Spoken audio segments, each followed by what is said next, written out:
আসসালামু আলাইকুম। সার ব্লগ থেকে আজকে আপনাদের জন্য নিয়ে এলাম ভিন্ন রকম খিচুড়ি, যা মাত্র 20 মিনিটে হবে এবং গড়ে থাকা ভাতের চাল দিয়ে ভীষণ মজাদার একটি খিচুড়ি। তো চলুন আমি কিভাবে রান্না করলাম।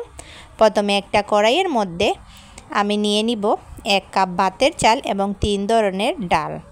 আর আমি ভিজিয়ে ধুয়ে পানি ঝরিয়ে নিয়েছি। আর ডাল নিয়ে নিয়েছি মসুর ডাল, মুগ ডাল এবং বুটের ডাল। এবার নিয়ে নিব কিছুটা পেঁয়াজ কুচি, কিছুটা কাঁচামরিচ কুচি এবং নিয়ে নিব 1 টেবিল চামচ করে আদা এবং রসুন বাটা। তার সাথে নিয়ে নিব পরিমাণ মতো হলুদ এবং অবশ্যই দিবেন একটু মরিচের গুঁড়া, তাহলে কালারটা অনেক সুন্দর আসে। দিয়ে দিলাম ধনে গুঁড়া 1 চামচ, জিরা গুঁড়া 1 চামচ এবং পরিমাণ মতো লবণ, এবং তার সাথে দিয়ে দিব পরিমাণ মতো সয়াবিন তেল। তো ভালোই মোটামুটি 5-6 টেবিলের মতো তেল দিয়েছি। দিয়ে সুন্দর করে মাখাতে থাকবো, আর যত মাখাবো তত টেস্টি হবে। তো এই ফাঁকে বলে দিই আপুরা, আমার চ্যানেলে যদি আপনাদের আরও নতুন নতুন রান্না পেতে চান তবে প্লিজ শেয়ার অ্যান্ড সাবস্ক্রাইব করে নেবেন, তাহলে নতুন নতুন রান্না প্রতিদিন পেয়ে যাবেন। আর আমি বিভিন্ন নতুন নতুন আইটেম নিয়ে আসি, যা আপনাদের ঘরে থাকা অল্প উপকরণ দিয়ে বানাতে পারবেন। তো আমার সুন্দর মতো হাতে মাখানো প্রায় হয়ে যাচ্ছে। আমি সুন্দর করে মেখে 2 সাইডের চালগুলি একসাথে করে অ্যাড করে দিব ঘরে থাকা কিছু মাংস।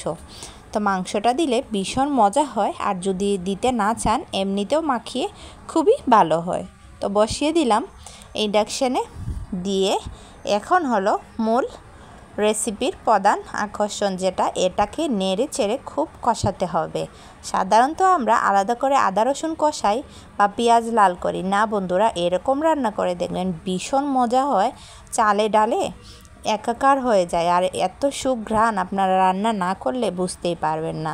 তো আমি ভালো করে কষানো হয়ে গেলে সুন্দর করে চারিদিক চালগুলিকে একসাথে করে ঢেলে দিব।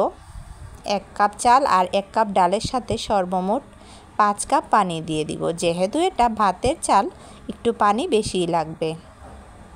নেড়ে চেড়ে ঢেকে দিয়ে দিব।